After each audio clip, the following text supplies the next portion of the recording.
Well, good morning. How are you today? Or good afternoon, whatever time you're there. I'm Pastor Dan, and this is God Talk, one of the many options here on LLBN. But I'm thankful that they give me a little slot here and that you're with me today.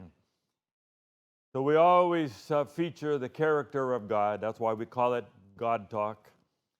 And I hope that you'll just find us in the LLBN schedule.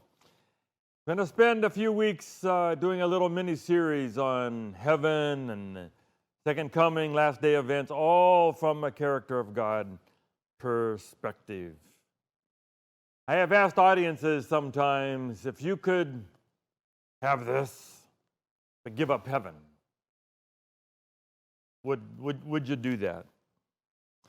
If I would give you $1,000 a day, no expenses, no taxes, they'll never run out. You can do whatever you want with it, buy any pleasure, but no heaven. When you die, that's it. Would you make the trade? If I would give you Pharaoh's ice cream, the zoo, the big pot of ice cream, you could have that every meal and you would never get sick, you would never gain weight. It would just be pleasure, no heaven. I could give you a Ferrari, blood red Ferrari that you could go 200 miles an hour everywhere, no traffic, no tickets, just pleasure of speed and power, but no heaven. House on the beach in Hawaii. If I would give you a drug that would make you feel unbelievable, no downside, no negatives, and you would just be electric every second. But at the end, you would die, and that'd be it. If I could pipe your favorite music into your head, not on the headphones or anything else, I would just, whatever music you just think it, here would come the beats. Great music. Every second of every day for the rest of your life. Put you on a cruise ship. You could have the presidential suite with windows looking out over the ocean.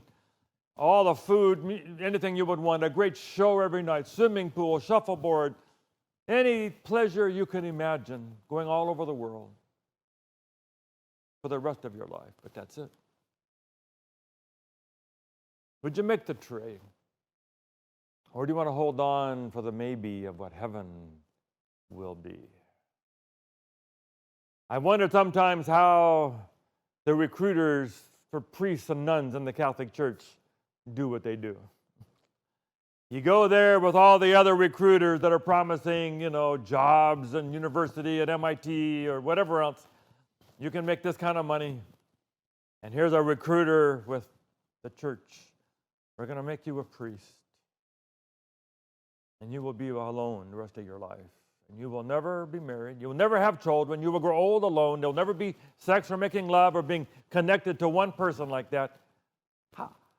How do they get people to sign up? But that's what we say about heaven. There won't be any sex. You won't grow. You'll just be who you are.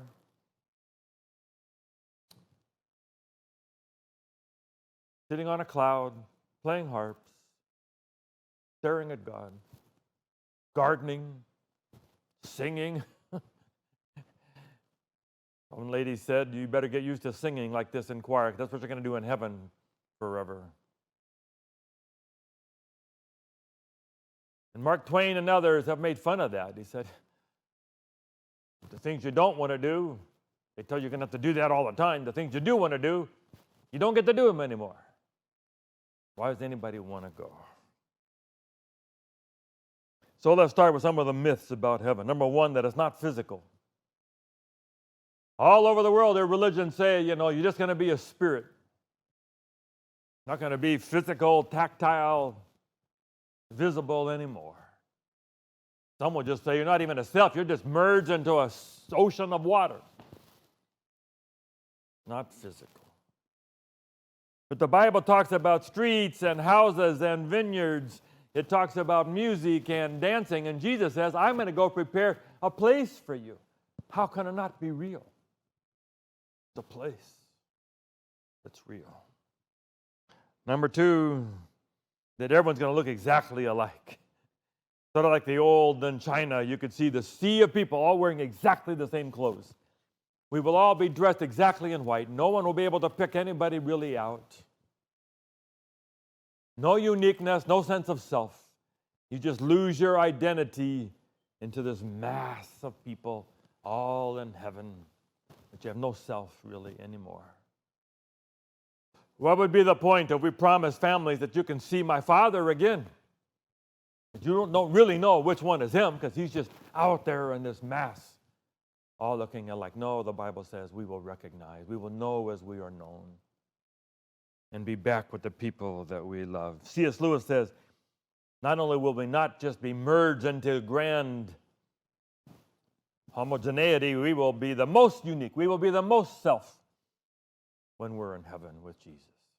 That's how he made us to be. Number three, there'll be no more time. This is very popular. Is that God is outside of time, and when we go to heaven, we will then go outside of time. Like what? Just like freeze? I mean, you just sit there and stare. There's nothing new, nothing old. Just stop time. Now, yes, there's some tyranny of time down here, and maybe that sounds appealing, but I said, that is not what God is promising. He promises a relationship. He says, I'm knocking on the door. If you come in, I will eat with you. We will talk. As soon as you have that, that's all sequence. This happens after this. That's time. He talks about every Sabbath, we will go worship him. That's time. We will have 1,000 years together. That's time. We are not just going to sit there and stare at God forever. We're made in a relationship. The thing about heaven, not that there's no time, but that there's an immense amount of it. Can't get it done this week, do it next week. There's more time. Number four, there's a myth that it's going to be boring. Is that we're going to be, like you say, doing music, we're going to be doing gardening, you're going to be studying. Mostly things that we don't want to do very much of down here, a lot of us. Harps, church services. Now the Bible uses the metaphor for party. Everywhere it talks about it being a party, the 10 virgins and the bridegroom, it's a party. Prodigal son, there's two parties in the story. There's one party in the far country, but there's the other party. It's at the Father's house. You choose. There's a bridegroom party, and then there's Belshazzar's party in Daniel 5. The choice is not between a party and no party. The choice is which party. One party is going to last for a while and then run out. The other party lasts forever. Jesus went to parties. It's going to be a party. God is a partying God. Heaven's going to be the ultimate party.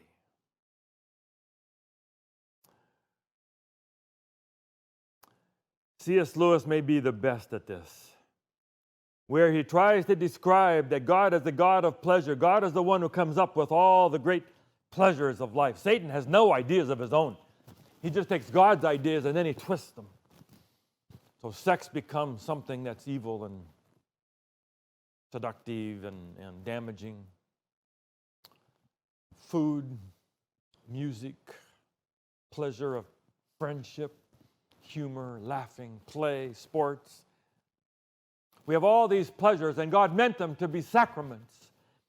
Like the Baskin-Robbins little pink spoon, you get a little taste and hoping you'll get more. And God gives you little moments of pleasure saying this is going to be like this, only better forever. I got in trouble with a Sabbath school class once when I said, heaven would be better than making love every second forever. Someone said, oh, we'll be too tired, Pastor Dan. No, we'll not. We will never sleep. We will never be tired. Every minute will be filled with joy. Tony Campolo talks about how many moments have you had in your life when you were really alive. He talks about being a boy 10 years old on top of Empire State Building. And you just embrace life. It just is this. You just can't imagine how good this feels. How many moments have you had? When my son was born, when you get married, when I was walking down the Victoria Falls, you just say, wow. And I've had a lot of cool moments. that were unbelievable. But to say heaven will be better than them all. Heaven will not be boring. Christianity Today had an editorial where they asked the question, will there be motorcycles in heaven? Will we do these kinds of pleasures down here? Will we go water skiing? Will we do whitewater rafting? Maybe we can do the pleasures that we didn't feel safe to do down here because we won't die. Maybe I can do parachute jumping and parasailing and all the other things that I wanted to do but was too scared. You watch these guys that go in their kayaks over waterfalls, 150 feet. I don't know how they do that. Down with rocks and everything. That it'd be safe, but filled with pleasure. But could it be that when we go to heaven, God will have all those pleasures somewhere? We can go to the whitewater rafting. And if He doesn't, He will have pleasures that will replace and satisfy the longing for that particular pleasure. No one will say, oh man, I sure miss some pleasure down here. My brother told me about a movie called Cocoon, where aliens come down and they're men and women, but they're different. And this human begins to fall in love with a female alien. They're in a hot tub together. And she says, would you like me to show you what love is like in our world? Oh, yes. Yes, he does very much. And he begins to move towards her. No, we don't do it that way. And she just begins to exude this aura, atmosphere of love. And he has never felt anything like that before. Not physical. God will fill heaven with that kind of pleasure. Everybody who has a near-death experience says that's what they felt. Ellen White didn't want to leave. They want to come back down to our gray, dull, boring world once you get a taste. The Bible calls it a reward. It says, behold, I am coming soon, and my reward is with me. And it'll not just be a reward for the poor people who have been deprived and had nothing down here. It will be a reward for Bill Gates and for Michael Jordan and Donald Trump and all the others who just have unbelievable assets. It'll be a reward to them. It'll be an upgrade for all of them. My reward is with me. 1 Corinthians 2, verse 9, no eye has seen, no ear has heard, no mind has conceived what God has prepared for us. I've had some very special days. I had 2 days at Victoria Falls in Zimbabwe, South Africa, that area there. I got to go on a sunset cruise on the Zambezi River with hippos and elephants and crocodiles everywhere. Unbelievable. We had a breakfast out on the grass outside the Victoria Falls Hotel. That was unbelievable. You could hear the falls, see the spray. You walk for a mile almost watching the waterfall. I have had days filled with pancake breakfast and waffles and then a massage and then sitting at a sunset looking out over the ocean. Just magical days. And Jesus says, I got better than that. Better than that. C.S. Lewis says, joy is a serious business of heaven. Maybe you remember the old parable, I guess you would call it, legend, about the shoes. This man is so frustrated with his life. He hates his wife he has. He hates his 4 terrible, ugly, wretched kids, his neighbors, his miserable town, his job. He hates it all. Begs God, take me away from this. Finally, in a dream, says, oh, God has heard your prayer. Watch for the angel who will lead you away to the golden city of your dreams. He prepares a little bag of gifts and he's ready to go. Finally, the signal comes, time to go. He follows the signs out of his village, out into the woods, and he's walking. But by late afternoon, it's clear he's not going to get to the golden city today. He's going to have to sleep by the trail. So he beds down for the night, and then he thinks, I'm going to get up in the morning and in the woods. I'm not going to remember which way to go. So he puts his shoes down in the trail, pointed in the direction he should go. Goes back to sleep and dreams of the golden city. Well, you can guess an angel came in the middle of the night and turned the shoes around. He gets up in the morning filled with anticipation, puts the shoes on, follows that trail, begins to see a golden city. It's his city. He doesn't know, but he said, unbelievable. He sees these beautiful people sitting at the front of the city, and their faces are glowing, and they're laughing and smiling and waving at him. And he says, wow, God, you are so amazing that you give me a new city, but with some familiarity with things that I know. And he walks into town, and there are buildings that are beautiful and ornate and exquisite, but familiar. And he finally says, could it be, God, that there's even a street like mine? And sure enough, there it is. And it's beautiful, and neighborhood is just so nice. God, do you have a house? Yes, there is a house like his. And he walks in, and here is this beautiful woman and 4 marvelous kids. And he says, God, glory be to you, and pours out his gifts to them. And there's many lessons from it, but one lesson is that heaven will be something like what we already have. It is not going to be such a complete change that we're just spirits or we're just ghosts in an unreal world. It's going to be real and tangible. It is in continuity with what we have, only immensely better. But it'll not just be continuity.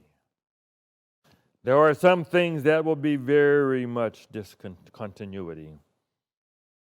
The Bible says in Revelation 21:4, there'll be no more death, no more crying. I've been practicing the guitar in my office because getting ready for our Friday night Vespers that we do with Zoom.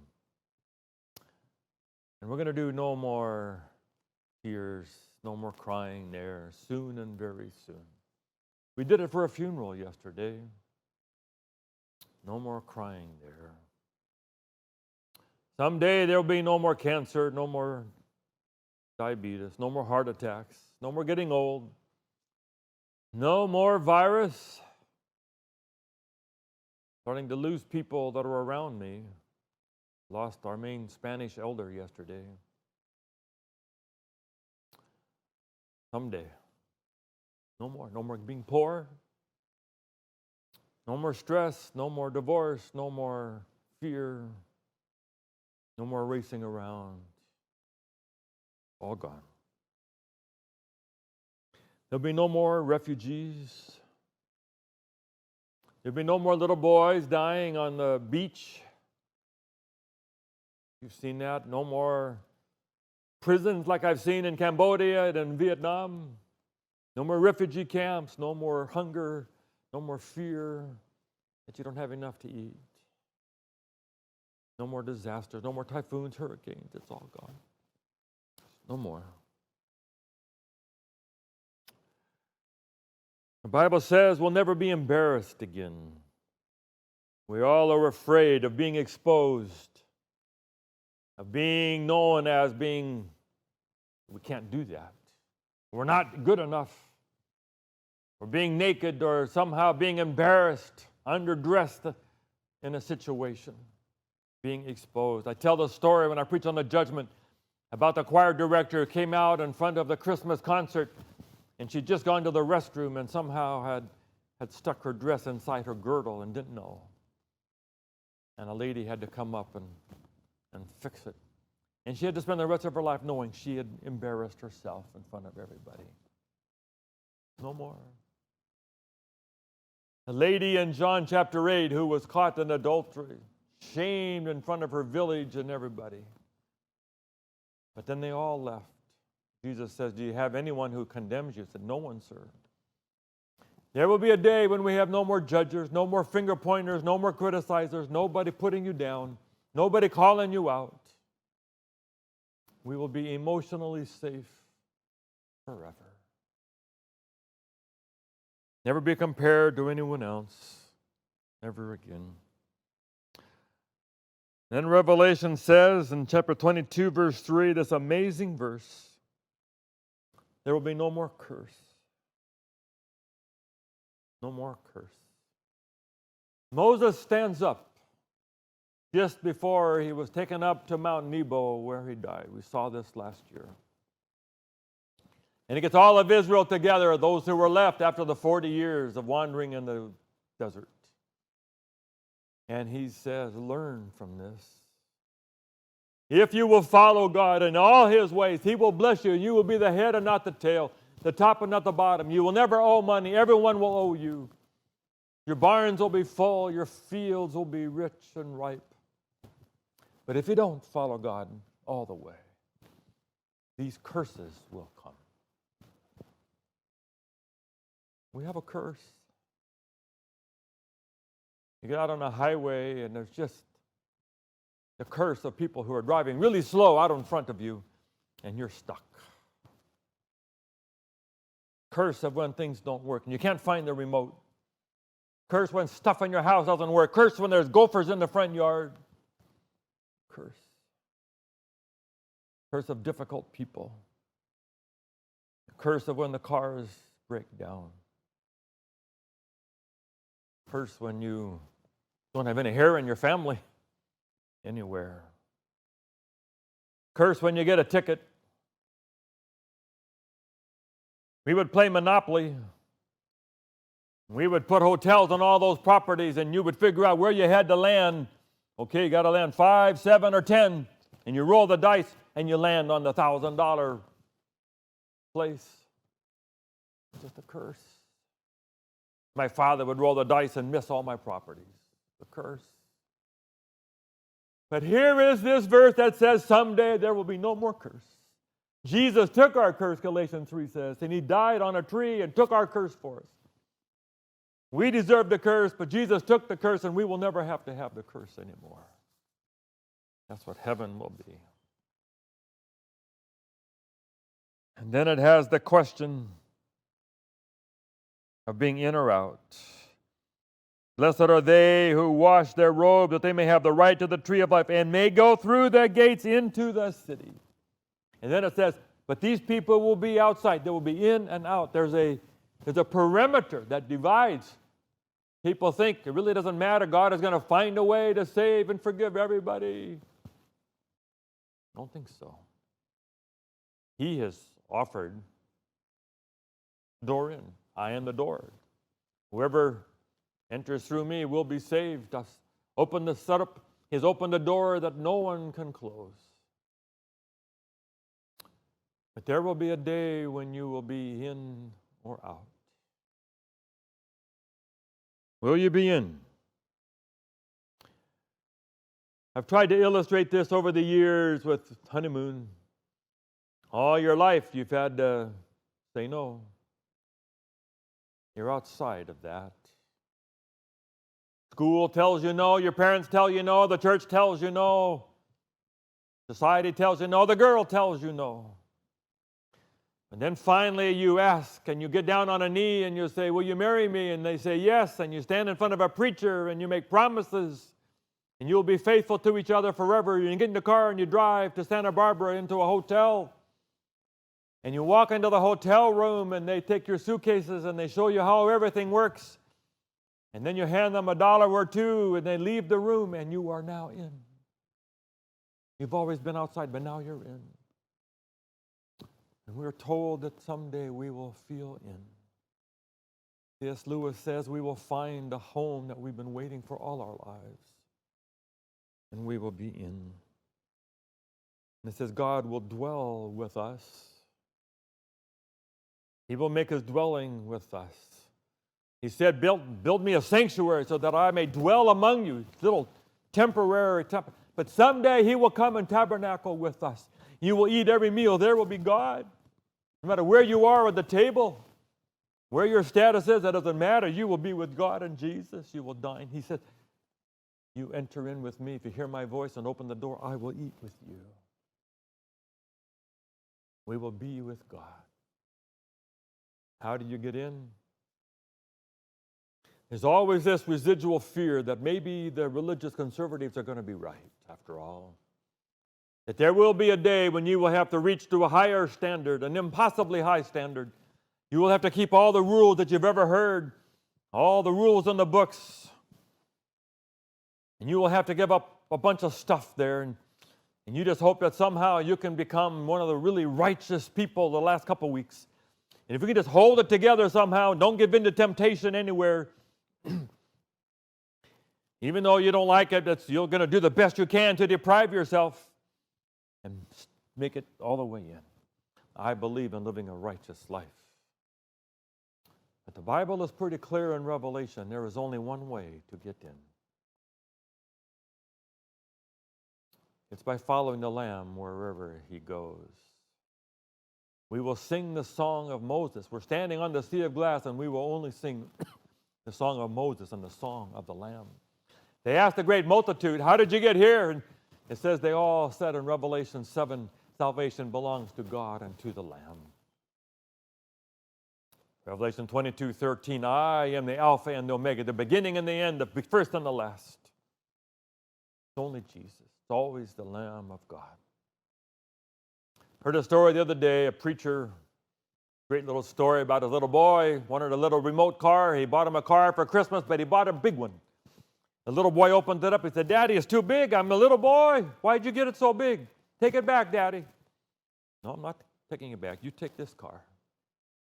No, it's too big. He takes that car and he smashes it on the ground and there's parts all over the room. Stomps out of the house. He's going to move and go to Grandma's house. Middle of winter, he's in his underwear. Father and mother look out the window to the curtain. Watch him go out, get on a little tricycle. He's going to ride his tricycle out of New York, over the bridge, over to New Jersey. Stay with Grandma and Grandpa now. He begins to pedal down the sidewalk. He bangs into some little corner, gets mad. Kicks the tricycle. Now the tricycle's broken. Now his foot hurts. They watch our little boy with his messed up foot going down the sidewalk in his underwear, tricycle's broken, heading to Grandma's house. Watch him stop. This is hard. And they watch him come back around, come to the house, doorbell.